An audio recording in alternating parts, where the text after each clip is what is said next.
Good evening. Thank you, everybody that's on here. Thank you for joining us tonight. I hope that you had an easy time getting into this. This is all new for all of us to do this way. I would have much rather had an in-person town hall meeting or something like that, but right now we're not allowed to do that, and also would have been a very quick turnaround to try to get that done. So I thought this would be a good way for us to talk a little bit and for me to be able to give you some information and possibly answer some questions for you about some of the things that some of you may want to know. So it's going to be very informal. I'm going to go through and just kind of give a little bit of information and let you guys know where we are in this process that we're working on. Give out some facts that I think maybe I have miscommunicated or have not gotten out to everybody in a good way so that we can move forward. And then I'm going to open it up to questions. I know that there were some questions about the survey that went out. And so I want to clear up any questions you have about that. And then any other questions that you have about the process or about what's going on with the planning process for opening school back in the fall. And then also, if you want to give me some input but you weren't able to serve on the committee, then I want you to have a chance to do that as well.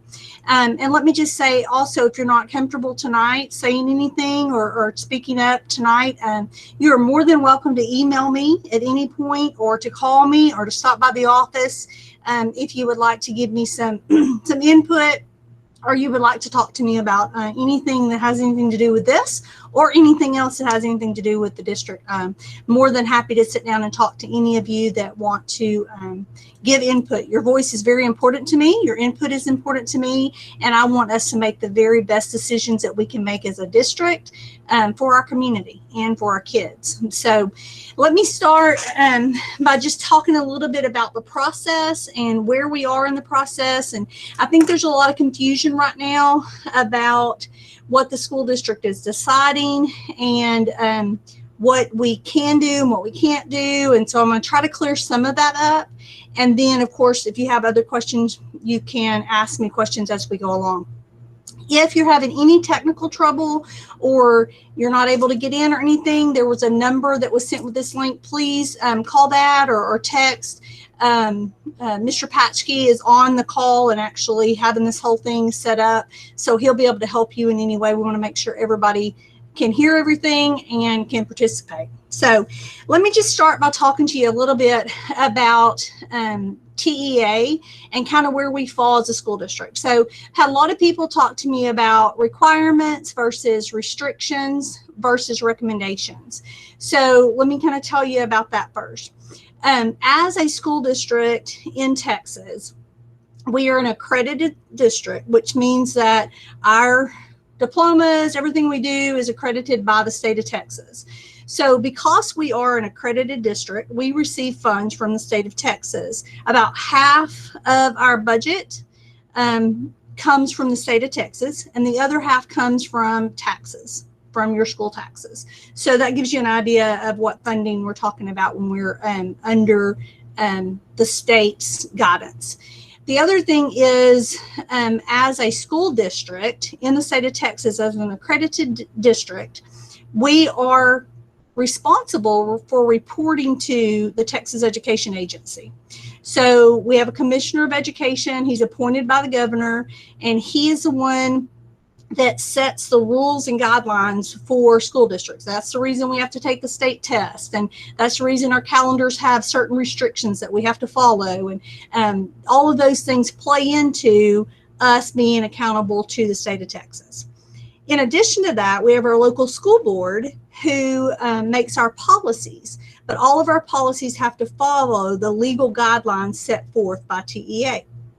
So there are some things that are coming out right now, and it's becoming a really big deal across the state of Texas. Is everybody wants to go back to school, and there's a lot of people that are scared to go back, and then there's a lot of people who want to go back and don't want anybody to tell us how we're going to do that.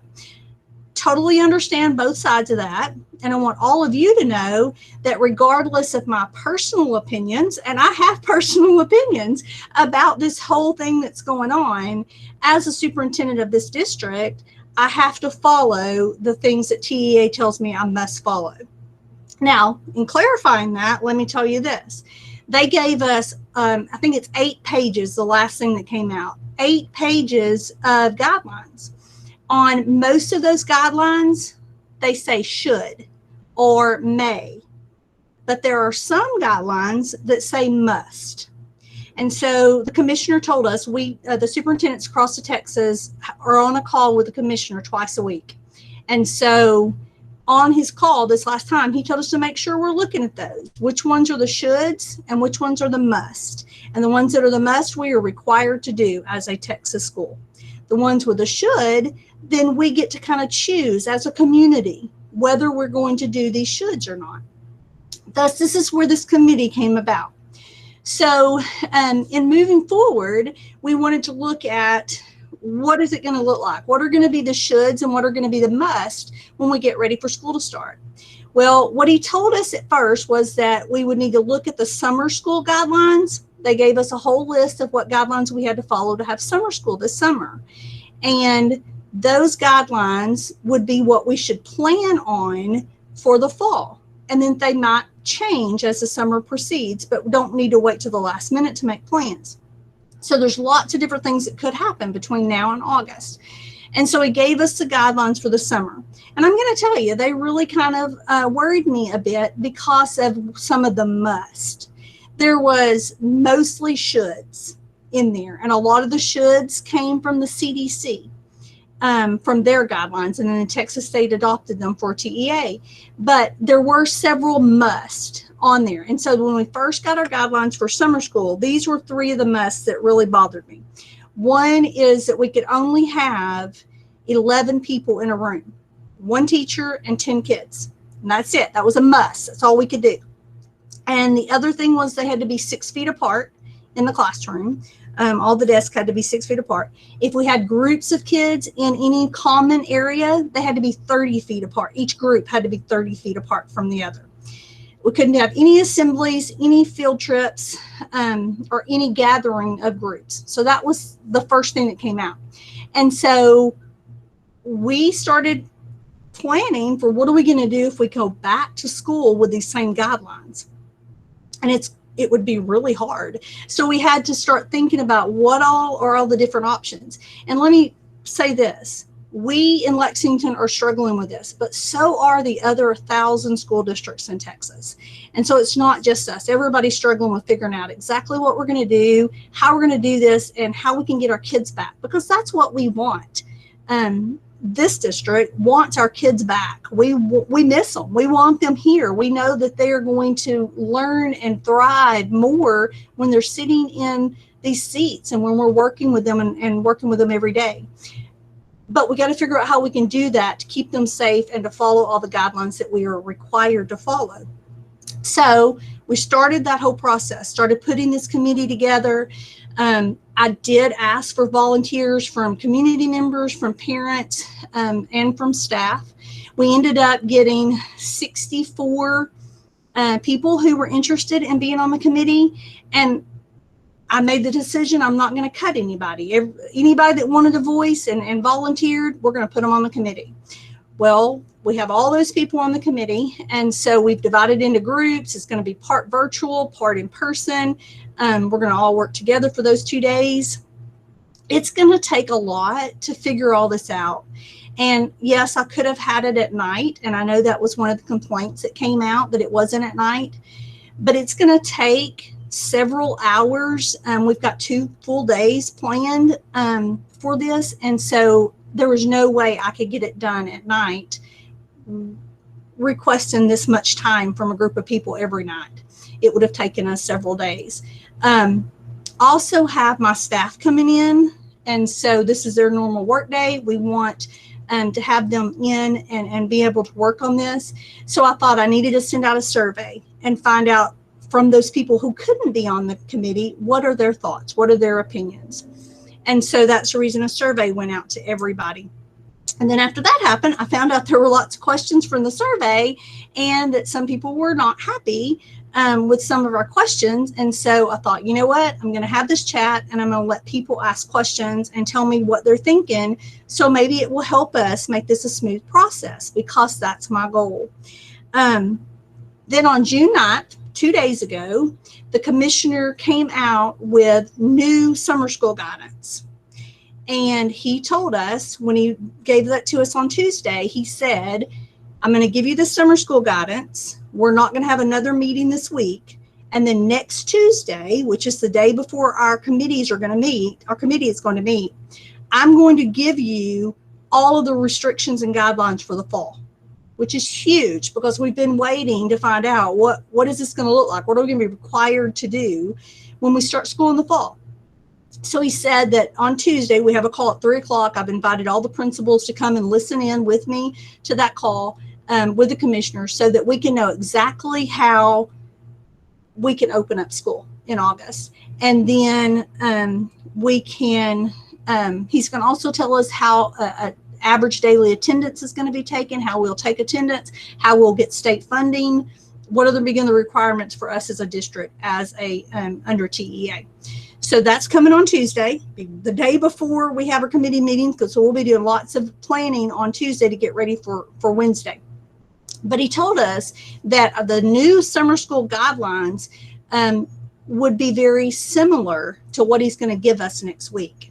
So the good news is he did lift some of the restrictions on summer school, and we were happy about that. So now there's not a limit on summer school for only 11 people in the classroom. But it just got more complicated, and it's better because it limits, it removes some of the restrictions. But now we have to, and this is a must, we have to only allow a number in a classroom to meet 45 square feet per person, including the teacher and the students.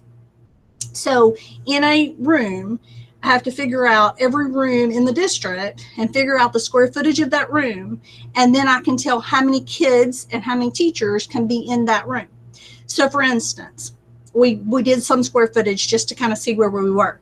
The 4th grade classrooms at the elementary, one of them is 817 square feet. I don't even know which one that was, but that was one of the 4th grade classrooms. So if you divide that by 45, I can have 18 people in that classroom. Remember, this is a must, not a should. So I'm required by TEA to only have 18 people in that classroom.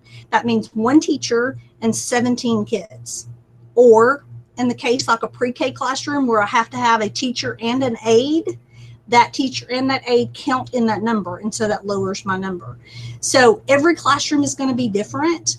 Mr. Retzloff is working on getting the square footage of every room in the district so that we can sit down and see exactly what we can do.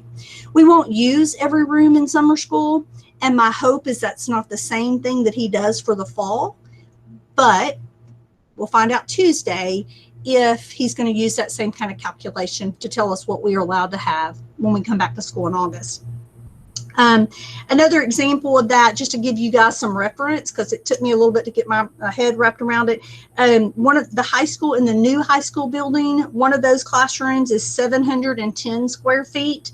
So that would be 15 is all I would be allowed to have in that classroom, which would be 14 students and 1 teacher. Our classes at the high school are usually larger than 14 kids. So then that creates other questions and other problems for us as a district. In addition to that square footage, a second piece that is a must is the desks have to be 6 feet apart. So that is another challenge on how we make all of this fit into that classroom. There are other restrictions on there, and we are not allowed, this is a must, cannot have an assembly. We cannot take field trips during summer school. And so I don't know if that's going to translate over into the fall. I'll find out Tuesday.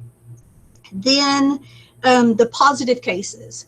Before, on the original summer school plans, this was another must. If a child had an active case of COVID, tested positive, then that child had to go home for 14 days.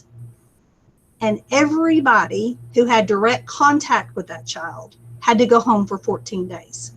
So we were really worried about how we managed that, because that would mean every teacher that saw that kid, every classmate that saw that kid, everybody that rode the bus with that kid, everybody that ate lunch with that kid would all have to go home for 14 days. And we knew we couldn't handle that. That would be us probably shutting down every other week from all these kids missing.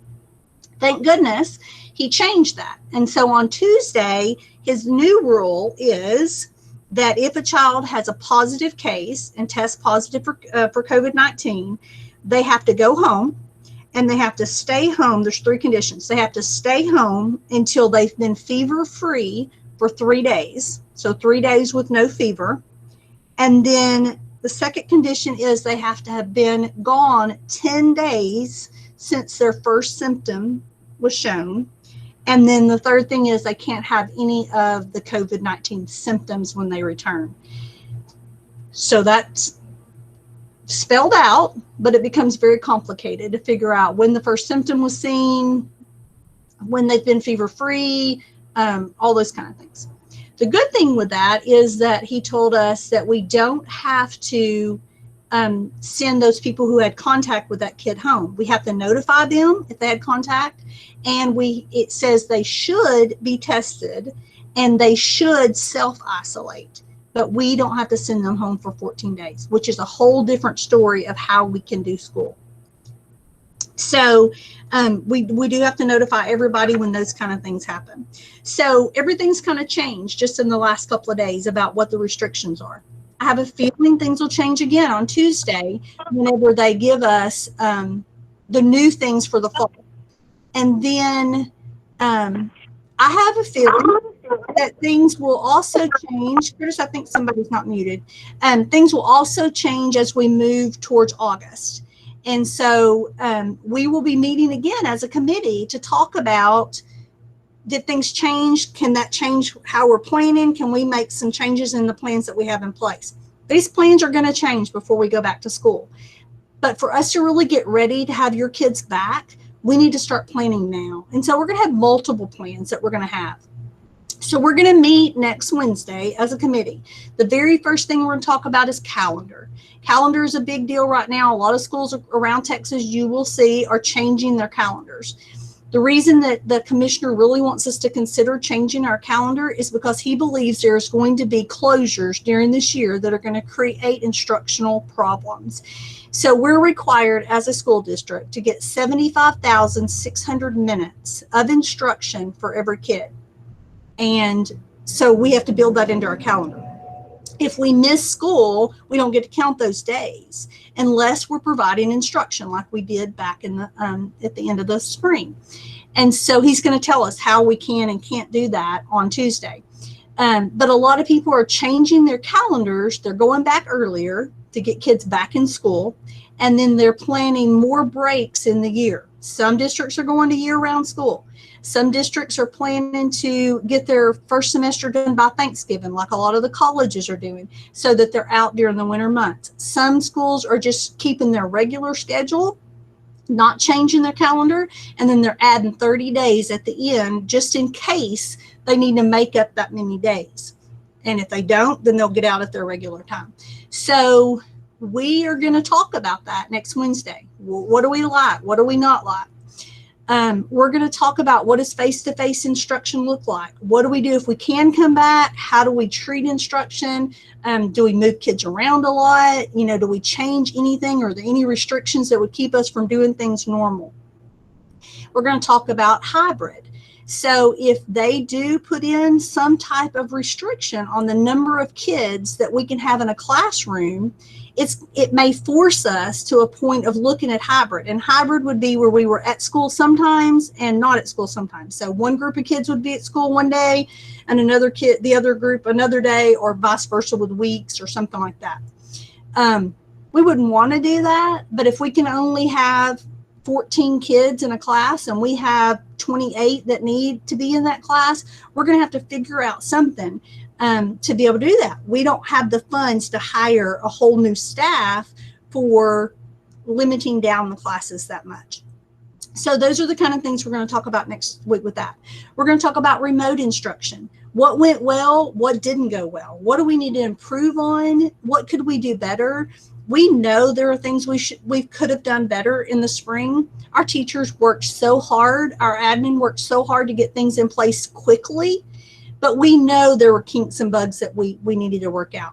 So we're going to try to talk about that as well. And then the commissioner has already said that he's going to allow students who have compromised immune systems or can't return for fear of getting the virus. We have to figure out how to provide them instruction while they're at home, even if everybody else is back at school. So those are all the kind of things we're going to talk through next week and come up with various plans that we could use to address those problems or those issues and still be in compliance with what TEA is requiring. And then what minimum would we have to do? And then what other things would we want to do for precautionary reasons to keep kids from getting sick and from catching the virus? And then we will send those through our DIC and our SHAC committee, and then they'll go to the board, and the board will kind of decide what the plan is going to be for opening school in August, with the understanding that we will probably change that plan a little bit in July and possibly in August as things change across our state and from TEA. So that's just kind of a summary of where we are, just to kind of let everybody know what's going on. I know there were lots of questions. I'm open to answer any questions that you have. If you have questions about the survey or you have questions about our position or what's going to happen next week, I entertain any of your questions at this point.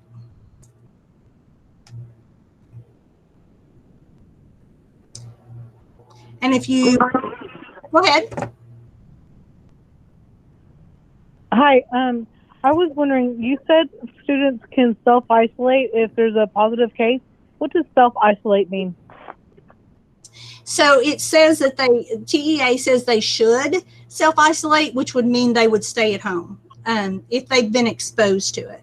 So we have to isolate them if someone shows symptoms or starts running a fever. We have to isolate them in the nurse's office or in an area where they won't be around other kids immediately. And that's another must. And then anybody that came in contact with them, we have to notify their families. And TEA says they should isolate themselves by staying out of school to make sure that they don't have any of the symptoms from COVID.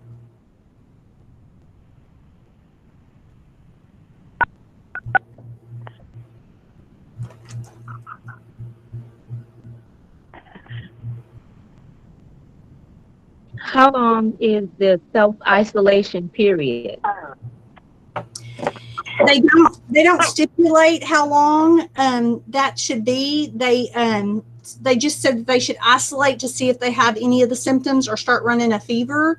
The isolation for those that are confirmed cases is the 10 days and 3 days of no fever. But the self-isolation, they don't give a specific of how long they should be isolated. They did put in there that if a student is running a temperature or has an obvious symptom of COVID, but doesn't go to the doctor for a test, then as a district, we have to assume that they have COVID, and we have to implement the isolation away from other kids.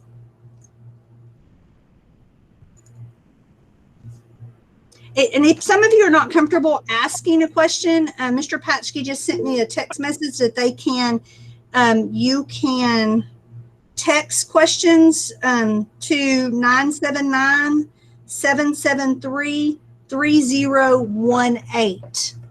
979-773-3018 if you have a question, and I'll read them. I just received this question. It says, was the survey that the parents received also sent to the students? No, it wasn't. We sent that survey to the parents, and then we also sent a survey to our staff, but we did not send it to all the students. We talked about that a little bit. We talked about possibly having students on the committee. And I'm very open to hearing anything that students have to say and getting their input. We just didn't put a separate survey out for them, thinking that whatever those thoughts were would come through on the parent survey.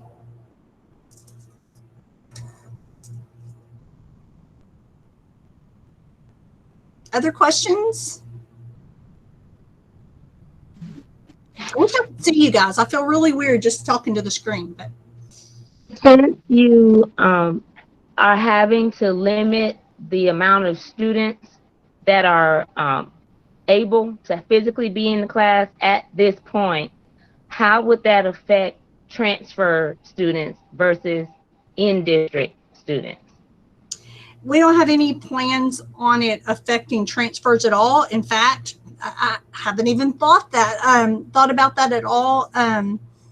That's first time I've had a question about that.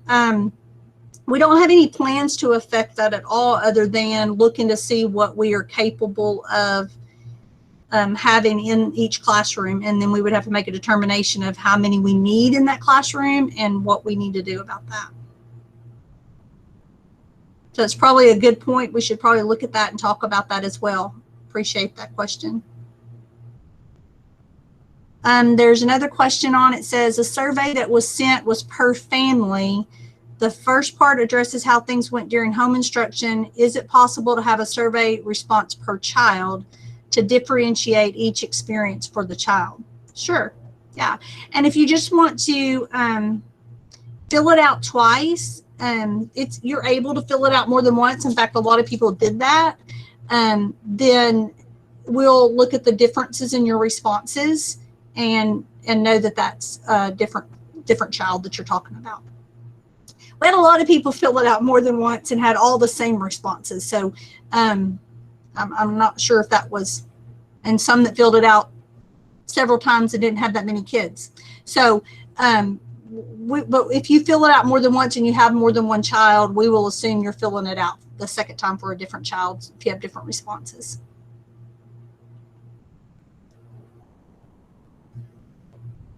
Other questions? Yes, I have a question. Okay. So I got an email for the athletics saying that students can come up and work out. So in the athletic department, are they practicing the distance with however many students can be in the, I guess, in the weight room during that time? And how is it being sanitized? Yes, ma'am. So there is actually an additional release that was released from TEA and UIL, who regulates all of those. And they have specific numbers that we're allowed. Like we're only allowing 8 in our weight room at a time. And the weight room is, we actually bought lots of disinfectant, additional sanitizers, and everything has to be wiped down after every use. After a group uses it, a student uses it, then we have to wipe it down before the next student comes on. And while they're inside, there are certain regulations, so we're only limited to the 8 in the weight room. But when they're outside, there are different regulations. So if it's an outside activity, they're able to be in larger groups, but they still are supposed to be social distancing. Actually talked to Coach Mull, and he said he spent most of his first day saying, separate, get away from each other. It's just, kids like to be around each other, and it's just a hard thing to do. And so we are disinfecting, we're wiping down. Our custodians are going in the gym every day and we are not allowed, and this is another one of those things that we're not allowed to do. We're not allowed to have them use the locker rooms, and we're not allowed to wash any clothes or have any clothes left. Everybody has to wear their own clothes and take their own clothes home. That's one of the restrictions that UIL put on there. But we do have our custodians cleaning the bathrooms and the gym every day, and the coaches are sanitizing between each group in the weight room itself. That is not a requirement, only if you would like to come, correct? Correct. Summer is just for strength and conditioning, and it's optional. Okay, thank you. You're welcome. Other questions? Will the athletes be able to use the showers? No. We are not allowed to let them use the showers at this point, and that is a restriction from UIL. I'm hoping that opens up in the fall, but right now we're not allowed to have them use showers or the locker room itself. Okay, I have another question. It says, was the survey sent to parents of kindergarten students or parents brand new to the campus or just existing parents? So it was sent through our student management system emails. So if they're already registered, then their email would be in there and they would have received one. If they're not registered, they would not have received one. Hi, I have another question. Currently, the water fountains are all water fountains, and I believe that they're in not in use. Is LISD going to put in water bottle dispensing water fountains for like water bottles? Yeah, that's our plan. We started that before this ever happened, started replacing some of the water fountains with water balls, but that's where we're going with phasing out our regular water fountains and installing the water bottle fountains. Currently, right now, they can't use the water fountains at all. And I'm hoping that will be lifted and with a stipulation that we can only use them for water bottle. But right now, one of the stipulations is not using the water fountains at all. Okay, let's see. I have another question. It says, is there some way of gathering feedback per teacher, either from the survey or in the future? Some of the teachers went above and beyond to stay engaged with the students and continue learning as normal. At least one of my child's teachers did not connect much and gave very little assignments between March and the end of the years. Will teachers be evaluated for how well they are able to perform distance learning? So I realize that happened, and I apologize for that. That should not have happened. Every teacher should have been providing instruction for every kid.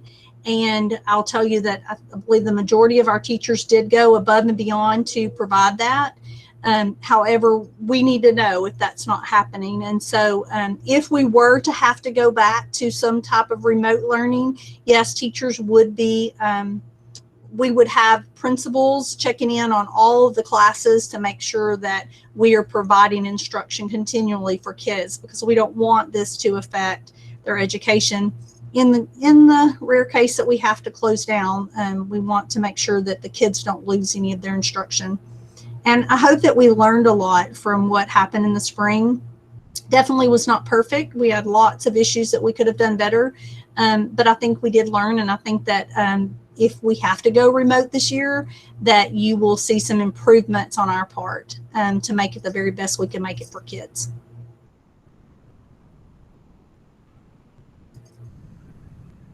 Hi, y'all. It's Emily Smith here. Can you hear me? Yes, we got you, Ms. Smith. So I know that, this is really about the school and what we're doing, but I think it's important for everybody who's listening to hear maybe a personal story about how confused the CDC and the WHO is. So I'm going to be completely transparent with y'all and tell you that when I went offline for that little bit, when you stop seeing the crazy high school counselor on the morning announcements, y'all, I was sick. And I went in and I got tested for the COVID, the Rona. And the test came back negative. And the very next day, I received a phone call from the CDC asking me to participate in a study for false negatives. And what they told me was that I may not know for a month or two if I was actually a false negative, but would I please participate and would I agree to give my blood if I did turn up negative?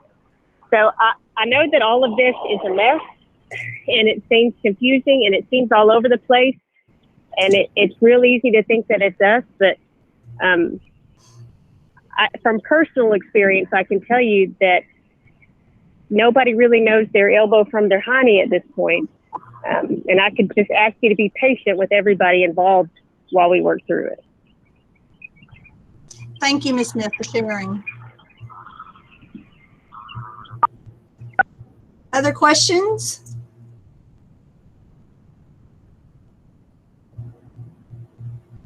I know there were some questions on the survey and needing clarification. I would be happy to clarify any questions that you have. A question popped up? Oh, okay. Sorry, I didn't scroll down, so I didn't know there were still questions coming in. But if I need to clarify anything on that survey, or you didn't understand, or it was worded incorrectly or not where you could understand it, please let me know so that I can get your input and I can give you a chance to let me know your thoughts and opinions on things. This one says, if the athletes can't use showers, will morning practice be mandatory? An example of cross country. I don't know the answer to that, and I apologize. That's going to be a Coach Mull question, and I think we're going to have to wait and see what the restrictions are and if they're going to lift the fact that you can't, take showers. If you can't take showers, I would definitely think there will be a discussion about what we need to do, because I wouldn't want to sit all day after running cross country. So I'm sure that will be taken into consideration. I would say let's wait till Tuesday. And the commissioner told us that UIL was pretty much following with them, and they were working with UIL, and that UIL is going to release stuff as TEA releases stuff. So let's see what they say about showers, and then I will definitely get with Coach Mull, and we'll see what we can work out to figure out how to do this so kids don't have to sit sweaty and nasty all day long. So we definitely don't want that. Other questions?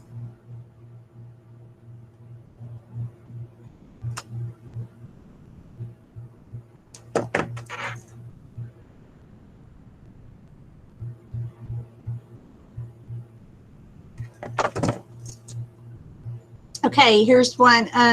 If we were to do blended distance learning, would the requirement to have face-to-face instruction still be in place?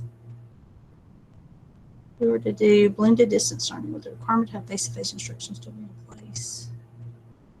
I'm not sure I understand the question. Okay, that's my question. Okay. So basically what I'm trying to say is, you had mentioned there will be stricter requirements than it was in the spring as far as interaction with students if we had to do that again. And you had mentioned that it might be something like some at home and some at school at alternating times. So in that some at home situation, would the teacher interaction still be as rigorous, considering that they're also teaching in person class students, and having to instruct students who are required to stay at home? I can tell you what he's told us so far, and I'm just kind of waiting to see what he says on Tuesday. But what he has told us so far is that he feels like in the spring, while we continued instruction, there was nothing that really held everybody to an expectation or a rigorous standard on that blended or on that at-home instruction. And so he has said that this year, because we will be possibly teaching some kids all year long remotely, which would mean new concepts, everything they need to know for the test and all those kind of things, that there's going to be expectations by the state that we provide the same level of rigor and quality to the kid that's at home that we do to the kid that's sitting in the chair at school. I don't know what that looks like. I don't know what restrictions he's going to put on it to make sure that happens. But he did say that was going to be a priority, that there would be more restrictions and that there would be a requirement. I don't know how he's going to do this, but he says there will be a requirement for daily interaction between the teacher and the student.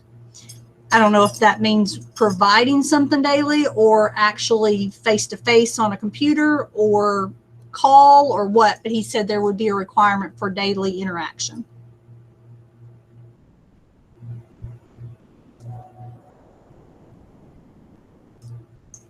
More questions?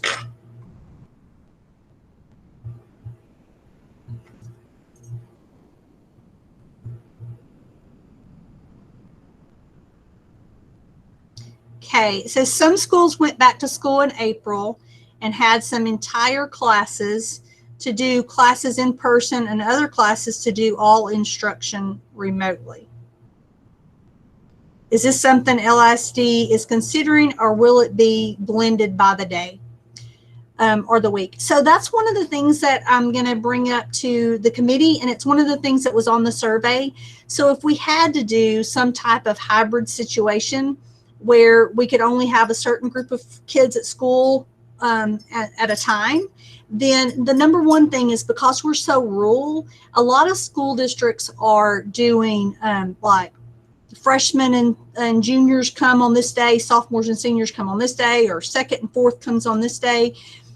But because of where we live and because we're so spread out, we didn't think that would be a really good option for us to have, you know, a kindergartner and a fifth grade from this household have to come to school on this day, and the second grader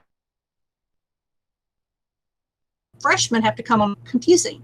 So we talked about how with our geographical location, our best bet would probably be to divide us up geographically. So we might say that Tanglewood and In Town come to school on this day. Of course, we would have to do a study and see where all of our kids are and how to divide them up equally. But it probably would be more about location of where you lived, and that way your whole household would come to school on the same days. We've talked about both options of doing multiple days a week. So like, you know, nobody comes to school on Monday and this group comes Tuesday, Wednesday, and then the other group comes Thursday, Friday, or something of that variation. Or this group comes to school this whole week and the other group comes to school this whole week. And then the rest of the kids, when they're not at school, would be served remotely. We still have to serve kids every day for us to be able to count those minutes towards our requirements. So there would be some kind of service that we would provide to those kids, whether they were in person or not. But that's one of the things that is being discussed. I would hope we don't have to go down that path, but if he has a restriction about the number of kids in a classroom, it may force us into that decision. I hope that answered that question. I have another question. Okay. So with the limited number and the social distancing, what about lunches? Because I know that the middle school, high school cafeteria, it's so small. What would that mean? Well, let me tell you what they suggest, because it's not great. They recommend that we don't use the lunchrooms. They recommend that all kids eat in classrooms, in cohorts. So, wow. Yes. So that creates a whole nother basket of questions and logistics to try to work out. But if we take them to the cafeteria, they have to be in their small groups of whatever they were in their classroom, and each of those groups has to be 30 feet apart. So you can't have very many groups in the cafeteria at one time. So then we have to figure out, in a day, how do we serve this many kids in this space? The other thing we have to do is that we have to provide teachers with a 30-minute duty-free lunch every day. How do we do that and serve kids in the classroom? I mean, it just creates all these questions and logistics. So I don't know. That's the reason I'm reaching out to you guys and putting this committee together, is because there's so many of those little details like that, that depending on what he says Tuesday, we're going to have to do lots of planning and lots of discussion and thinking outside the box on how do we get kids fed. Okay. So will you have another live meeting like this so that we know some of these results? Of course, if you guys are interested, I am more than willing to do this as often as you want to. Yes, absolutely. If this is something you guys want me to do, maybe after the committee meeting or after Tuesday, when he releases his information, I would definitely be open to hosting these as often. And I would love to get to the point where we could do it in person, but I'll host these as often as you guys would like to see that. Okay, well, that sounds great. So thanks. Okay. I have another question that just came in. It says, since a lot of these kids hang out every day together anyway, is there a situation where we have to stay with remote learning? Could a teacher on their own accord have a gathering outside of school, like at the park, to do school, assuming parents are okay with their kid going?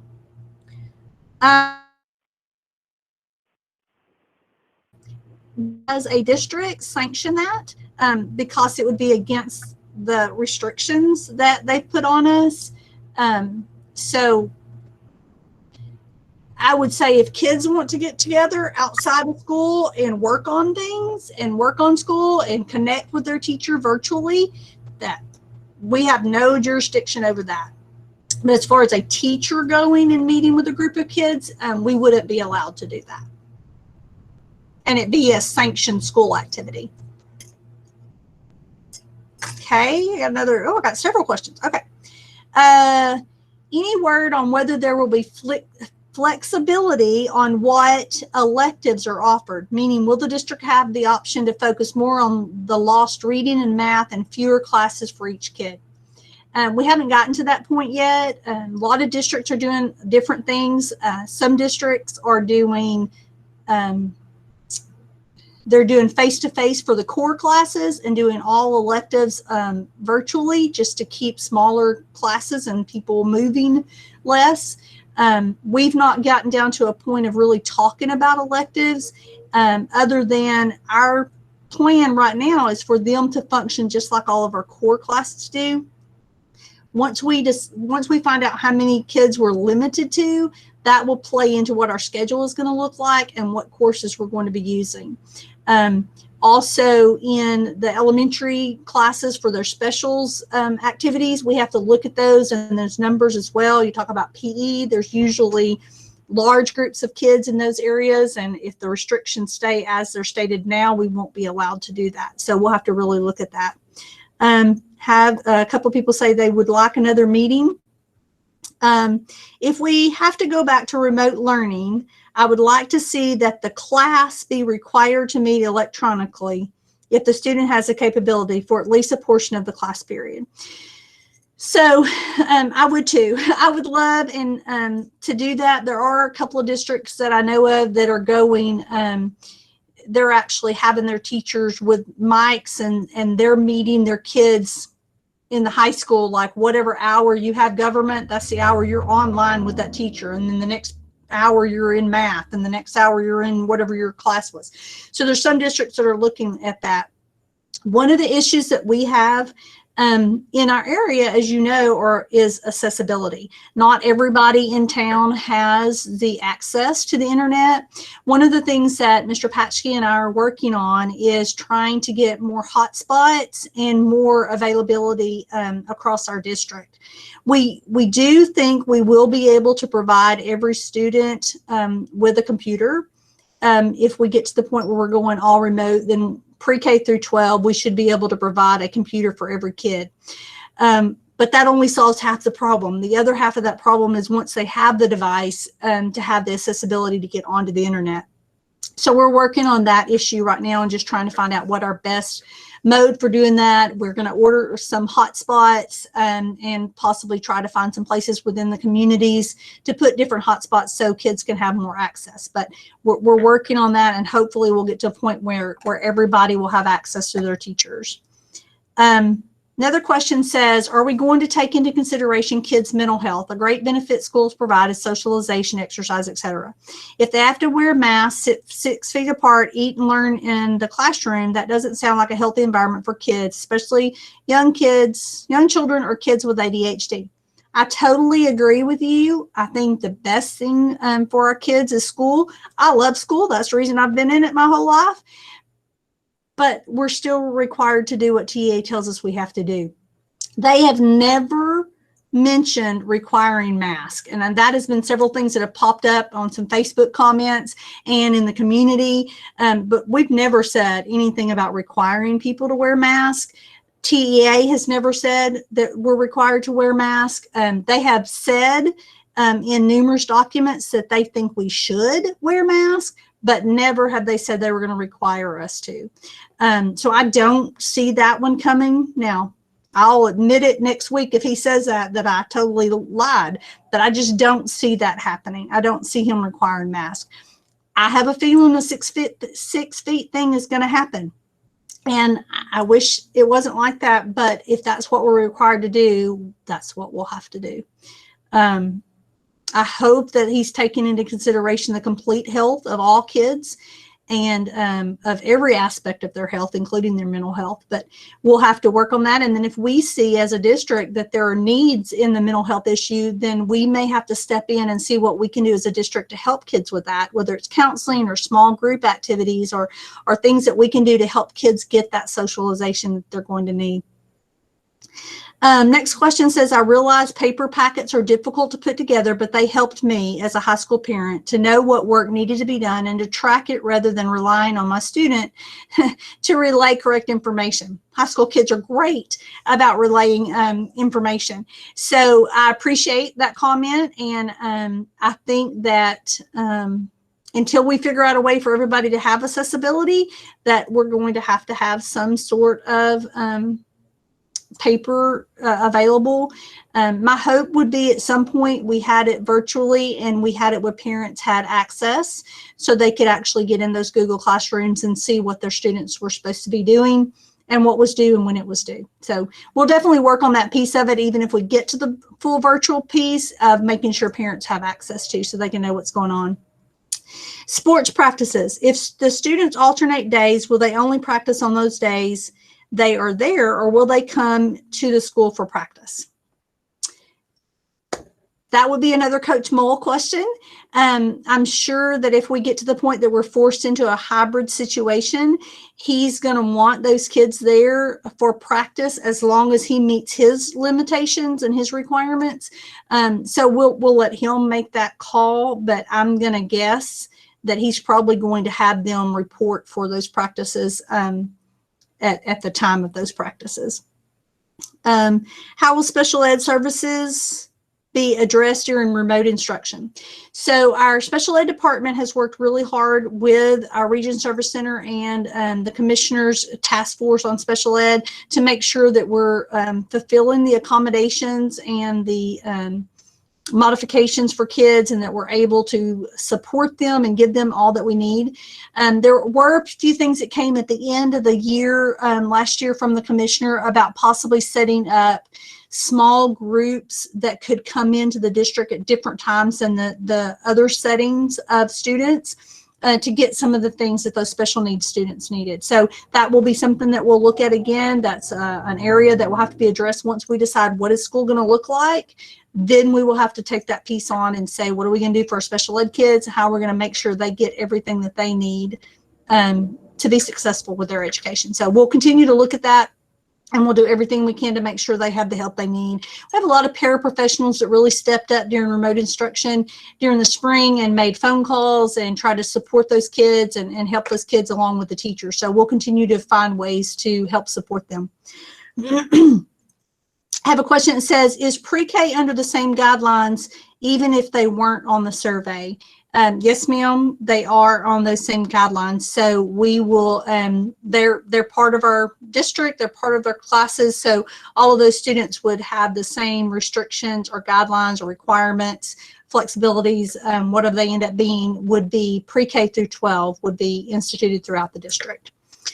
Someone said, please have more parent chats. This allows us to feel involved. Oh, thank you. I'm so glad to hear you say that because I worried that this wouldn't be productive. And I so appreciate the fact that you feel like it's important and that you feel like you're getting something from it. Please keep in mind that some children that are taking certain electives will become the child's career. And I understand that, and we definitely will do that. Like I said, our position right now is to handle those classes just like we handle all of our other classes and for them to function that same way. We just don't know what that will look like and how we'll do that. You know, when you've got welding, that's a really hands-on class. And so we've got to really figure out how we can make sure those kids get the opportunity to learn the hands-on piece of that, even if we have to go to remote for a time being. All right, let's see. A mouse moving here. I was able to access Google Classroom, but some of the features were confusing to me. Can teachers include a how-to video on what each feature does? Absolutely. That's a great idea. I know my secretary is on watching, so Renee, please make note of that. We need to provide some how-to videos and possibly some parent training if we go to remote instruction. That's a wonderful idea. Is it possible to provide any parent training? Well, there it goes again. Regarding Skyward, Google Classroom, Doc Hub, and all the other ways that assignments were assigned and tracked. I felt like I really didn't know. I think that's very, very important. And I appreciate you guys bringing that up, because that's in the midst of all this craziness, things that we don't think about until it's too late. So definitely we will have some parent training regardless of how we go. Even if we go back face to face, we will probably have some things done and ready for you guys in case there becomes a closure and we have to shut down. So we'll do some videos and get that going so that it's out there and you can start being involved with those programs. If remote learning is put into place, all classes should receive daily instruction, including PE and athletics. We are required to provide certain minutes of all of that, and so we will do full-fledged like what we normally do as much as we can, but we'll have to look at all of that and see exactly what we need to do. I know that some of our PE teachers did a great job of having some stuff out there remotely and giving some support to the kids on those kind of things.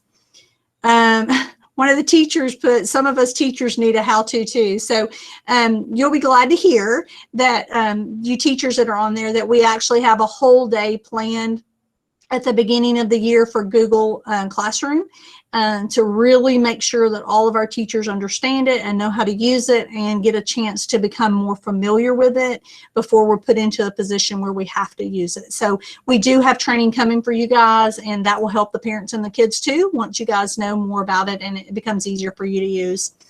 The high school Facebook page shared a Google Classroom video that was very informative. Great. Thank you. We will probably steal that and put it out on our district page so that people can get familiar with that. Another question says, my child is 504. I can't say enough on how the high school teachers provided extra explanation or help. They were great. Thank you so much. That means a lot, and we will pass that on to Miss Garrison so she can brag on her staff over there and everything that they did. I know across the district we did some great things to reach out to kids and make sure that they weren't falling behind. So thank you for that. We need to hear those things. Another one says, thank you for all your hard work. I know this is crazy for everyone. We all need to try and have grace with each other. Well, I definitely would appreciate any grace that you can give me. This is definitely unprecedented, and I'm not going to tell you that I haven't made mistakes and that I won't make mistakes as we move forward, but I can assure you that I absolutely am hiding nothing from you. I want to be absolutely as transparent as possible. I want this community to be involved in what we decide to do as a district and how we move forward.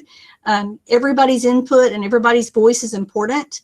And I don't want anyone to ever feel like they're being excluded or they don't know what's going on. I am always an email, a phone call, or a stop away, and I welcome anybody that wants to come talk to me. And I respect you as parents, and I would never fault you for advocating for your kid for anything that's going on. So even sometimes when we may not end up agreeing on where we're going or what's going to happen, I'm still going to respect you for your as a parent and what you feel for your kid. So don't ever hesitate to come talk to me about anything. Have another one that says, agreed, I'm so impressed with what a fantastic job the teachers and administrators did. I am too. I'm truly impressed with this staff, and I am so excited that if I had to walk through this path, that I got to walk through it with 160 people that I did, because they are amazing people and they did an amazing job for our kids. So I appreciate that. Have another one that says, and I don't know how to pronounce that teacher's name. That's not her name. I'm going to say our fourth grade teacher did an amazing job with this being her first year. We had lots of first year teachers this year that I think were felt baptized in the fire, I guess, because it was fast and furious, and they had to learn a lot of things quickly. And so we appreciate that. And I would say this to you guys that have made comments about specific teachers, please send them an email, reach out to them and let them know how much you appreciate them, and let their principals know, because it means a lot to those administrators to hear that good things are happening with their teachers for their kids, because ultimately that is our goal, is to make sure that our kids are progressing. So Any more questions? Miss Elam, kudos to Miss Elam for having to administer the AP test during remote instruction as a first-year teacher. Miss Elam did a fantastic job as well. She's another one of those that jumped in there and did everything she could for kids. And we're so excited that she's sticking around here in Lexington, and we're going to get to keep her helping our kids out. So definitely praise there. Other questions that we have. Mr. Patsky, do you have any questions?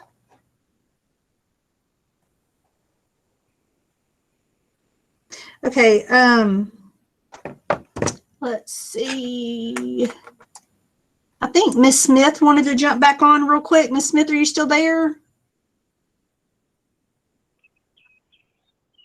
Yes, ma'am, I'm here. I'm sorry to keep butting in. I just wanted to say in response to the mental health question, that myself and the elementary counselor and the middle school counselor, we've all worked together and are working very hard to develop a plan to make sure that every kid is supported in that SEL or social emotional learning straight across the spectrum, so that no matter how we go back to school, your kids are supported, because they really do mean the world to us. And whether they're actually your kids or our kids, they're all our kids. So please know that their emotional health is just as important to us as their classroom learning, as their physical health, as all of those things. So we're working on that together to make sure that there's a plan in place for that too.